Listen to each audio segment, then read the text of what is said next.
बबली शीशे के सामने खड़ी होकर तैयार हो रही थी कि अचानक से बिजली भाग गई। हे भगवान, इस नामुराद को क्या अभी जाना था? अभी तो मेरा मेकअप भी ठीक से नहीं हुआ और बिजली जल्दी से नहीं आई तो ये बचा खुचा मेकअप भी पसीने में बह जाएगा। सोचा था कि सैयारा फिल्म का फर्स्ट शो देखूंगी, लेकिन बिना मेकअप बाहर कैसे जाऊंगी? तभी उसे कुछ याद आया और वह जोर से चिल्लाई, नेहल, कहाँ हो? जल्दी से इधर आओ। हाँ भाभी, क्या हुआ? ये हाथ का पंखा उठाओ और मेरी हवा करो। वैसे भी तुम घर में पड़ी मुफ्त की रोटियां तोड़ती रहती हो। लेकिन भाभी, गैस पर सब्जी रखी है, मैं गैस बंद करके नहीं आई, हवा करने में लग गई तो सब्जी जल जाएगी। अरे जलती है तो जलने दो, कौन सा हमें खानी है? आज मेरा और तुम्हारे भैया का खाना नहीं बनेगा। हम लोग मूवी देखने जा रहे हैं और खाना भी बाहर ही खाएंगे। नेहल मायूस होकर बबली की हवा करने लगी। ऐसा उसके साथ पहली बार नहीं हुआ था। जब वह 19 साल की थी तब एक सड़क दुर्घटना में उसके माँ बाप मर गए थे। घर में नेहल अकेली रहती थी, इसलिए सत्यम को जल्दबाजी में बबली से शादी करनी पड़ी। सोचा था कि नेहल को सहारा मिल जाएगा, लेकिन बबली ने तो उसे नौकरानी बनाकर रख दिया। बबली तो फिल्म देखने चली गई, मगर नेहल बैठी हुई कुछ सोचती रही। नेहल ये सब सोच ही रही थी कि सब्जी जलने की गंध पूरे घर में फैल गई। तब तक बिजली भी आ चुकी थी। नेहल ने रसोई में जाकर देखा तो कढ़ाई में सारे आलू जले पड़े थे।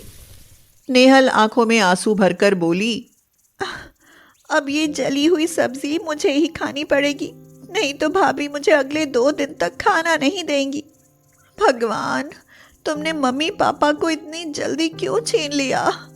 भैया पहले तो मेरी बात सुन भी लेते थे, लेकिन जब से भाभी आई है तब से तो भैया ने आंखों पर पट्टी बांध ली है।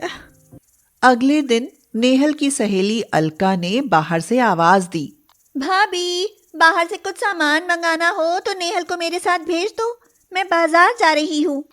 सही टाइम पर आ गई है, घर में कोई सब्जी भी नहीं है, इसे सब्जी लेने भेज देती हूँ। नेहल, अगर नींद पूरी हो गई हो तो अलका के साथ सब्जी ले आओ। ये लो 300 रुपए, और जितने पैसे बचे उतने मुझे वापस चाहिए। पता चले कि बाजार में चाट पकौड़ी खाओ।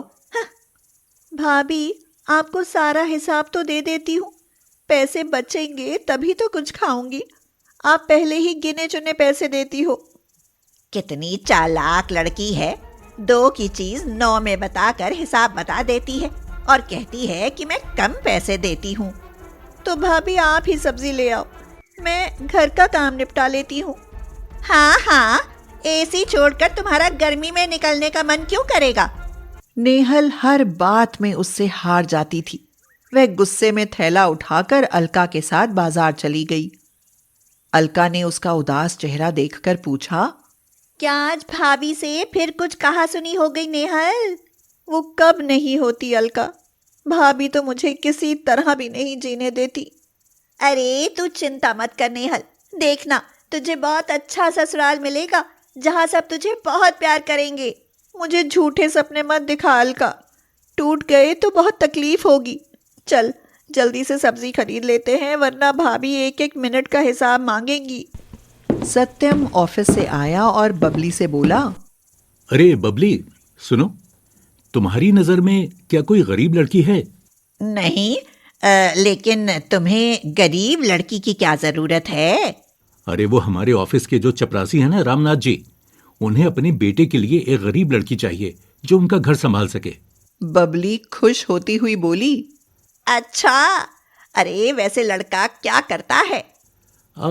लड़का भी एक प्राइवेट कंपनी में जॉब करता है, बाकी सरकारी नौकरी की तैयारी कर रहा है। वैसे भी सरकारी नौकरी अब मिलती किसे है? सुनो जी, आप वहां अपनी नेहल के रिश्ता क्यों नहीं कर देते? पागल हो क्या? अरे मेरी बहन का रिश्ता और एक चपरासी के बेटे से? नहीं नहीं, कभी नहीं। बेवकूफ मत बनो। अरे सोच कर देखो कि जब हम किसी गरीब आदमी को अपनी बेटी देंगे तो हमें ज्यादा खर्चा भी नहीं करना पड़ेगा। उनकी औकात के हिसाब से शादी होगी। फिर बचा हुआ पैसा आखिर हमारे और हमारे बच्चों के काम ही तो आएगा। अमीर लड़के से शादी करने के लिए कम से कम 20 लाख का बजट होना चाहिए। यहाँ तो लाख में किस्सा खत्म। हाँ। सत्यम के दिमाग में बात बैठ गई और अगले दिन ही उसने रामनाथ के परिवार को अपने घर बुला लिया। उन लोगों को नेहल पसंद आ गई और अतुल के साथ नेहल का रिश्ता पक्का हो गया। नेहल के माता पिता अच्छी खासी प्रॉपर्टी छोड़कर गए थे और सत्यम की नौकरी भी अच्छी थी। ऐसे में नेहल एक चपरासी के घर की बहू बनने जा रही थी। शादी के बस 2 ही दिन बचे थे। नेहल, मेहंदी की रस्म कल है और तुम अभी से दुल्हन की तरह बैठ गई। चलो जल्दी से मेरी ग्रीन ड्रेस पर प्रेस कर दो, कल मैं यही पहनूंगी। ठीक है भाभी, लाओ मैं कर देती हूँ। नेहल प्रेस करती हुई ख्यालों में खोई हुई थी।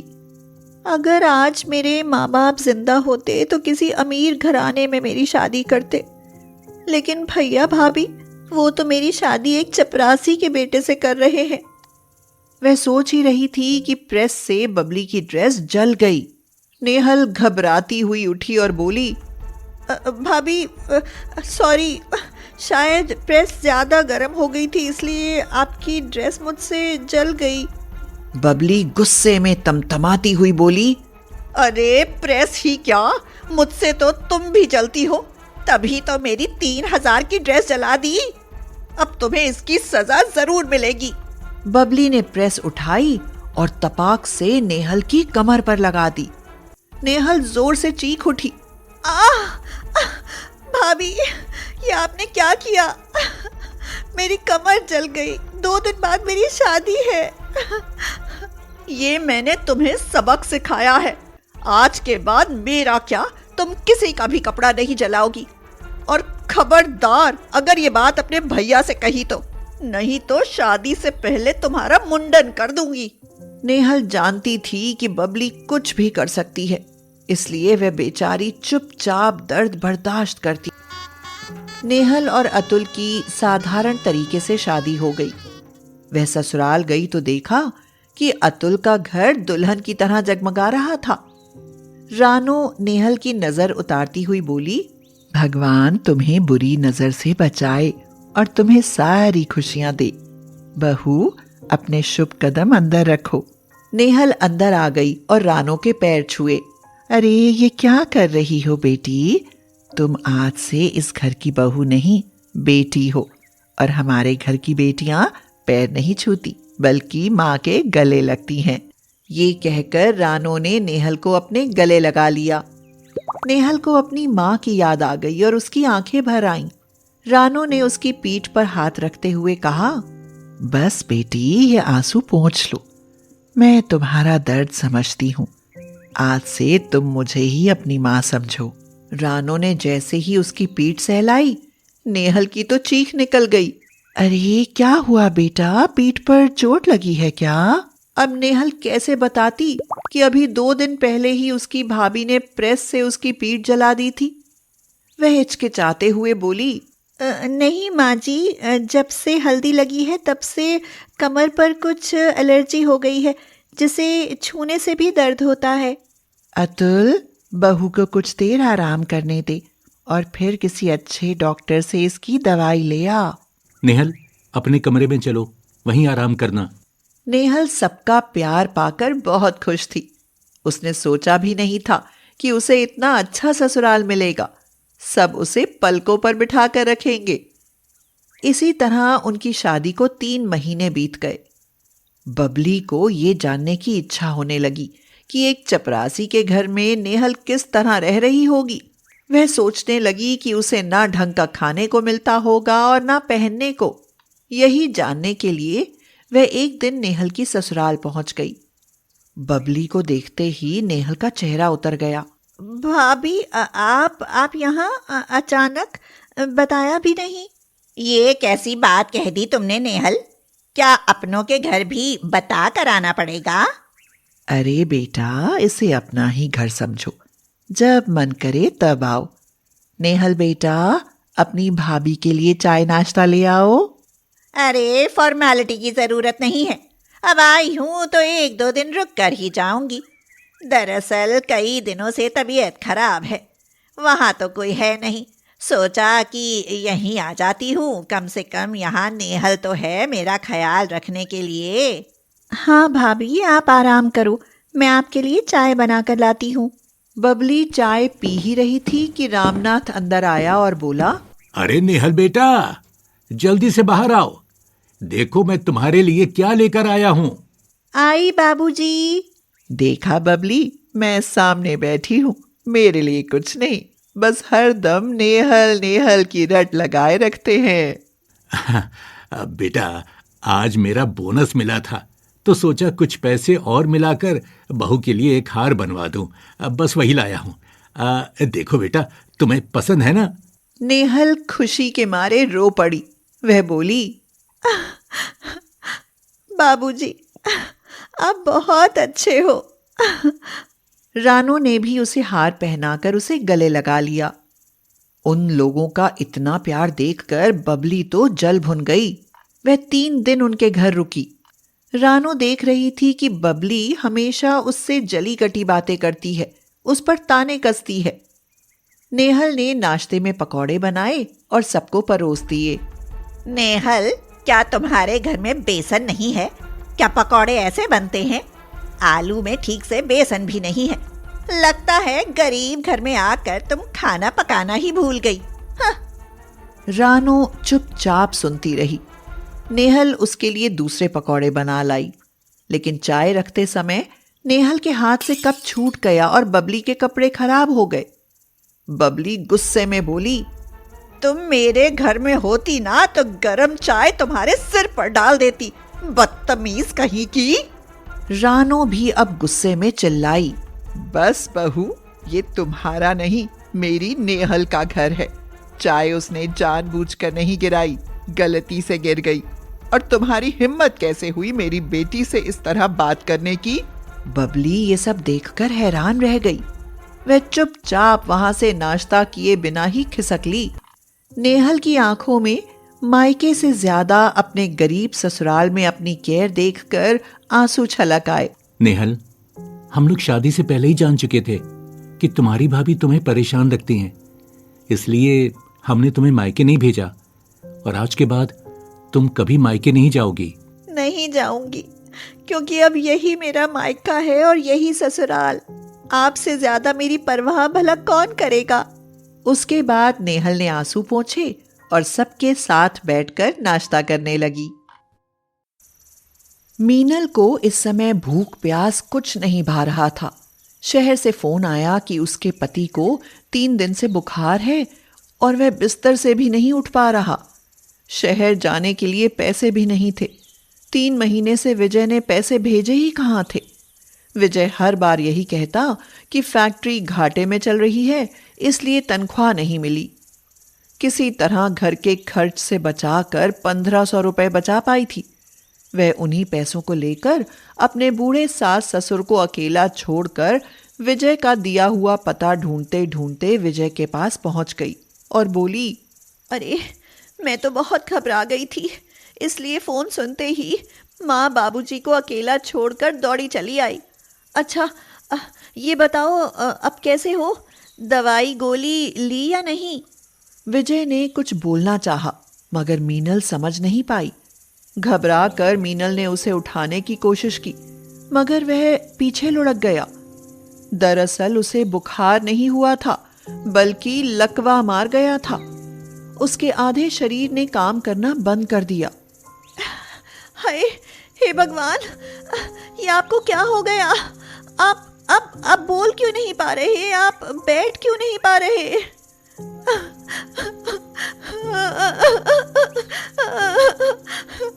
मीनल विजय की हालत देखकर रोने लगी। उसके रोने की आवाज सुनकर मकान मालकिन दया बाहर आई और बोली, बहू, मैंने ही अपने बेटे से फोन कराया था। विजय की 3 दिन से हालत बहुत खराब थी। किसी ने बताया कि जिस जगह ये सीमेंट के बोरे उठाता था ना, वहां किसी से झड़प हो गई और मालिक ने इसे धक्के देकर भगा दिया। शायद इसी चिंता से इसका बीपी बढ़ गया और इसे लकवा मार गया। मीनल रोते हुए बोली, क्या आप सीमेंट के बोरे ढोते थे? लेकिन आप तो कहते थे कि मैं शहर की किसी फैक्ट्री में लिखाई पढ़ाई का काम करता हूँ। आप हमारे लिए कितना कुछ करते रहे और मुझे बताया भी नहीं। बहू, अब ये सब छोड़ो और इसका इलाज कराओ। 3 महीने से इसने कोठरी का किराया भी नहीं दिया है।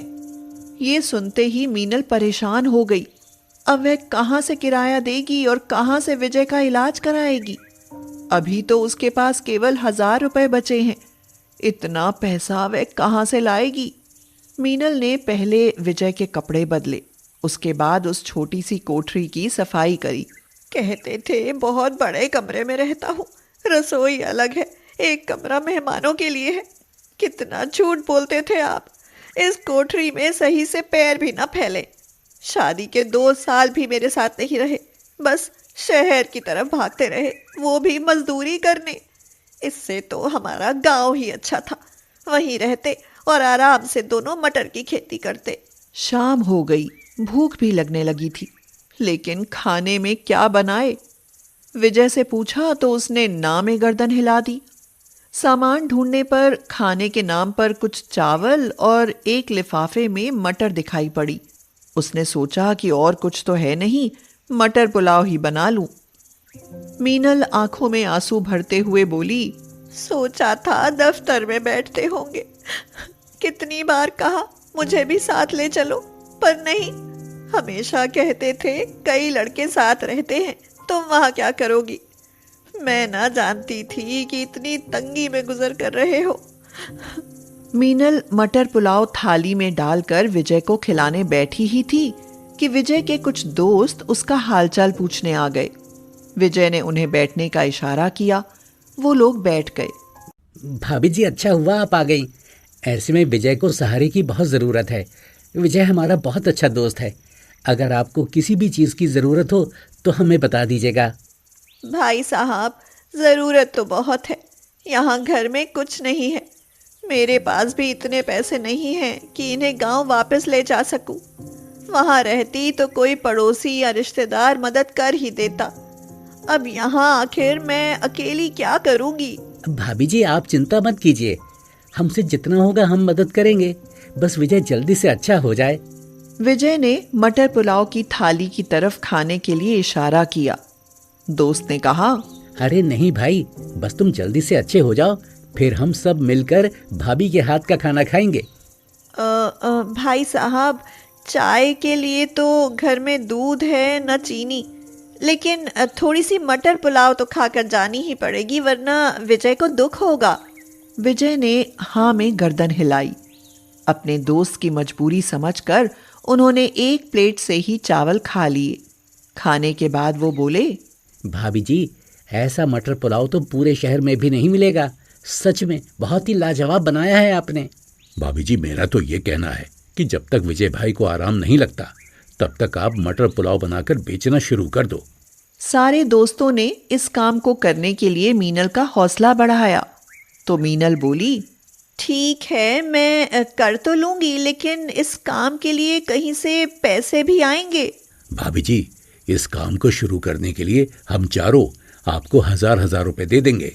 ये सुनकर मीनल रोने लगी और बोली, आप सब लोग कितने अच्छे हो। आप सबके एहसानों का बदला मैं कैसे चुकाऊंगी? दया उनकी बात सुनकर बोली, एहसान के बदले कभी कभी इन्हें भी मटर पुलाव खिला दिया करना, एहसान का हिसाब बराबर। और सुनो, कुछ बड़े बर्तन मेरे पास रखे हैं, चाहिए तो ले लेना। ये सुनकर सबके चेहरे पर मुस्कान आ गई, लेकिन विजय अब भी उदास था कि उसके होते हुए भी उसकी पत्नी पर सारी जिम्मेदारी आ पड़ी है। उसने मीनल से सारी बातें छिपा कर रखी थी, मगर आज उसके सामने सारी सच्चाई आ गई। मीनल को शहर की जानकारी नहीं थी, इसलिए वह दया के साथ जाकर मटर पुलाव का सामान खरीद लाई। मीनल विजय से बोली, आप चिंता ना करना जी, मैं बहुत जल्दी आपको ठीक करके अपने गांव वापस ले चलूंगी। विजय की आंखों से आंसू टपक गए। मीनल ने उसकी आंखें अपने दुपट्टे से पोंछकर उसे गले से लगा लिया। विजय के दोस्तों की मदद से मीनल ने अपना काम शुरू कर दिया। अभी ठेले की व्यवस्था तो थी नहीं, इसलिए उसने दया से एक मेज ली और उसी पर रखकर मटर पुलाव बेचनी शुरू कर दी। पहले दिन वह कम ही मटर पुलाव बना पाई थी क्योंकि पैसे कम थे, लेकिन पहले ही दिन उसकी अच्छी बिक्री हुई और अगले दिन वह और ज्यादा मटर और चावल खरीद लाई। लोगों ने उसके बनाए गए मटर पुलाव की बहुत तारीफ करी। पैसे जमा होते ही वह पहले विजय को अस्पताल ले गई। डॉक्टर ने उसे 1 महीने की दवाई दे दी और कहा कि विजय बहुत जल्दी ही ठीक हो जाएगा। हे भगवान, बस ये जल्दी से अच्छे हो जाएं, वरना मैं इन्हें इस हाल में गांव कैसे लेकर जाऊंगी। अभी मुझे जब तक मटर पुलाव बेचने पड़ेंगे जब तक कि ये अच्छे नहीं हो जाते। अपनी मेहनत से मीनल दया और विजय के दोस्तों के पैसे लौटा चुकी थी। बस उम्मीद थी कि वह खूब मेहनत करे और अपने पति को ठीक करके गांव वापस ले जाए। और एक दिन उसका ये सपना भी पूरा हुआ। मीनल, देखो मैं बोल सकता हूँ, चल भी सकता हूँ। क्या? हे भगवान, आपने मेरी सुन ली। आज मैं बहुत खुश हूँ। आज मैं सबको मुफ्त में मटर पुलाव खिलाऊंगी। आप अच्छे हो गए, मेरे लिए इससे बढ़कर खुशी की बात क्या होगी। उस दिन मीनल ने सबको मुफ्त में ही मटर पुलाव खिलाई और लोग उसकी खुशी की वजह जानकर अपनी इच्छा से ही उसे जबरदस्ती पैसे भी दे गए। सुनिए, अब हमारे पास इतना पैसा है कि हम आराम से गांव पहुंच जाएंगे। यहाँ का कर्ज भी चुका दिया है। हाँ मीनल, अब हम गांव चलेंगे। तभी विजय के ठीक होने की खबर सुनकर उसके दोस्त उससे मिलने चले आए। ये सब बातें सुनकर वो बोले, ऐसे कैसे गांव चले जाओगे? जानते हो कुछ ही दिनों में भाभी का मटर पुलाव यहाँ कितना मशहूर हो गया है। अगर तुम लोग चले गए तो तुम्हारे ग्राहक कहाँ जाएंगे, बताओ।